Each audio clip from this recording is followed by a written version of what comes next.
सत्य घटना है।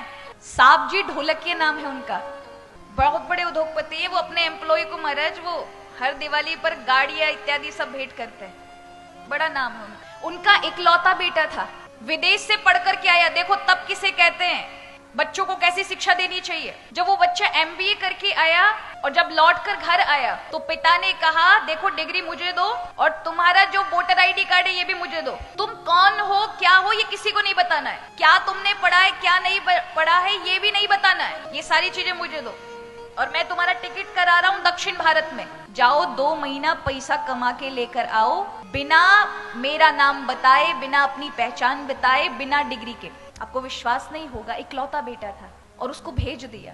7,000 रुपए उसको दिए, जरूरत पड़े तो ही उपयोग करना, नहीं 7,000 वापस चाहिए और 2 महीने में कितना कमा के लेकर आते हो ये चाहिए।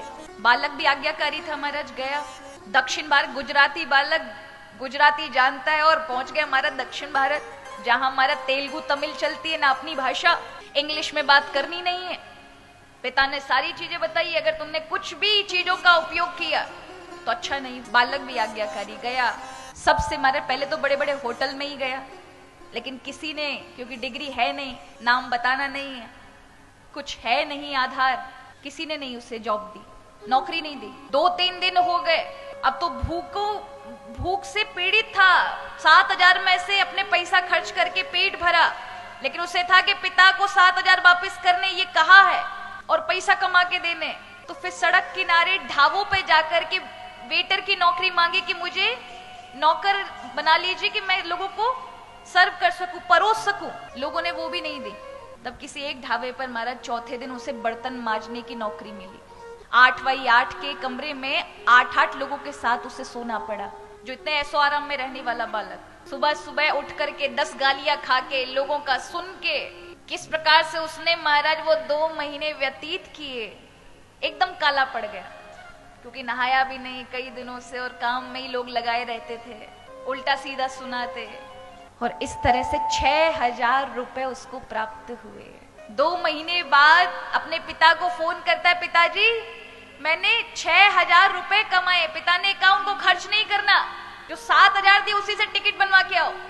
टिकट बना करके वो आता है, अहमदाबाद के स्टेशन पे जब उतरता है ना, तो पिता ढोल नगाड़े लेकर के और परिवार के साथ उसका वेलकम, स्वागत करने के लिए खड़ा था। और जैसे ही उस बालक ने जनरल कोच से बाहर पैर रखा, कोई रिश्तेदार नहीं पहचान पाया, लेकिन पिता ने उस कालिक में छुपे हुए बेटे को पहचान लिया। दौड़कर उसकी वो दशा देख के पिता की आंखों में अश्रु आ गए, हृदय से लगा लिया।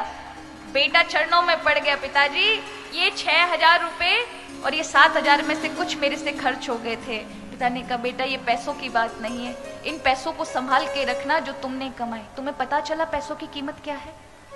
तुम्हें पता चला कि व्यक्ति की पहचान यदि ना हो तो व्यक्तियों का व्यवहार कैसा होता है? तुम्हें पता चला लोगों के साथ अब तुम्हें कैसा व्यवहार करना है, जो तुम्हारे नीचे काम करने वाले लोग हैं? तुम्हें पता है अब समय की कीमत क्या है? रो पड़ा, पिताजी मुझे सब पता है, अब पता चल गया, इससे बड़ी शिक्षा और कुछ नहीं है। पिता ने तुरंत अपनी ऑफिस की चाबी दी, कहा अब तुम्हारा ऑफिस है, संभालो। ये होता है तब। सजी सजाई थाली देंगे तो क्या होगा? वो समझ नहीं पाएंगे। देनी चाहिए, बच्चों के लिए कमा रहे हैं, लेकिन पहले उन्हें तब करके उन्हें खड़ा तो करें, इस लायक तो बनाए कि वो किसी पे निर्भर ना बने, इस लायक तो बना के जाएं कि अपने निर्णय वो खुद ले सके। लोगों के साथ जो आपने व्यवहार कमाया है, बच्चों से दुगना कमा कर जाएं। ये सब केवल तप से ही हो सकता है, इसलिए बच्चों को तप कराना चाहिए। तप माने संघर्ष,